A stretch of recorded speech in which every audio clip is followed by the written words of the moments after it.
Malore soifua whaatara whātui se whapoponga foile nei o Tala Fou le radio Samoa mai Ausetalia. Wa ngai le whainga malo o ye nei e mātai tū, migration agents por au whai pepa malanga ma visa, le ua whaaria ua whaaleanga ile au nanga ile ofisa o whemalanga inga Ausetalia.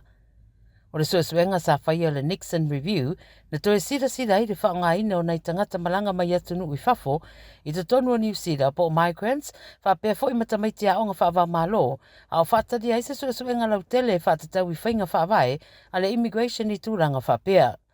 Saunua ile Minister Claire O'Neill o le Home Affairs, e whaiti o ina le whainga malo taruai, mo le tūranga whaale tonu, wai ei nei le system.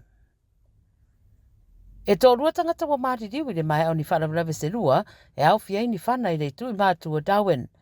O le whalamlawe na tupu lata i Milner, Makarama, pa mai leo e le iai se whamatau i tangata rautele, ma ia whalawelawe e taltunuina e iai se sootanga i ni mataupu sa suesueina e le Major Crime Squad. Pa mai leo lo whanga soro suesuenga, ai na ua taunu watu i le no whanga na tupu i le whalawelawe, sa mai ta wina ai se tamaita i toru suwaru tausanga, ma se ali e toru sa furu rima tausanga wa fia i manu anga mai ni whana, ma ua mariwa i lava maleli i lea vaenga. O lo whataria nei le unga o le suesuenga o lo whanga solo.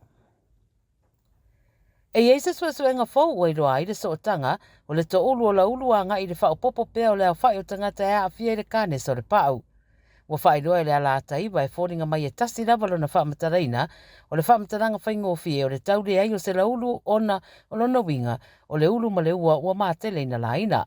O le au suesue mai le QIMRR na o lātou ta ua e tele suesuenga na o lātou whaia mai roa ai o tangata e to ulu la ulu e tele teimi e la ina ai a o lo whaawo pia fo isi a lātou suesuenga i isi vaenga taure soifua maloloina. O lo ta ua fo i le ripoti e tele le lamatianga o lātou e titi la ulu mai le kānesa o le pau o na o le lava o le puipuinga mai le nā. E se fururua tausanga o se teine a onga wa moria i le mai o na whitawa ina mai o seisi fo i tamai titi se fururua tausanga na tatui se turau i le a onga i Queensland.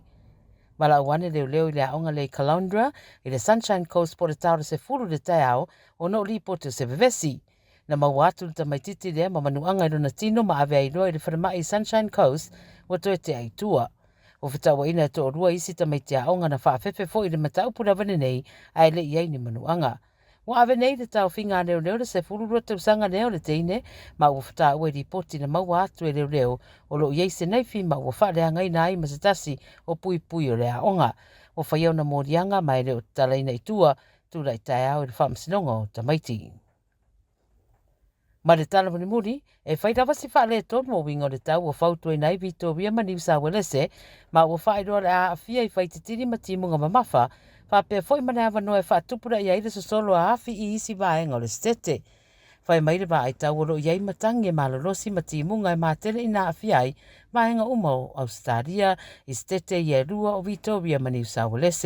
E moni nisi vaenga o whesosoani le timu i le autinei mu, i le whaititi o le sosoro le awhi, peitai wa awhi ai foi nisi vaenga i lo longa.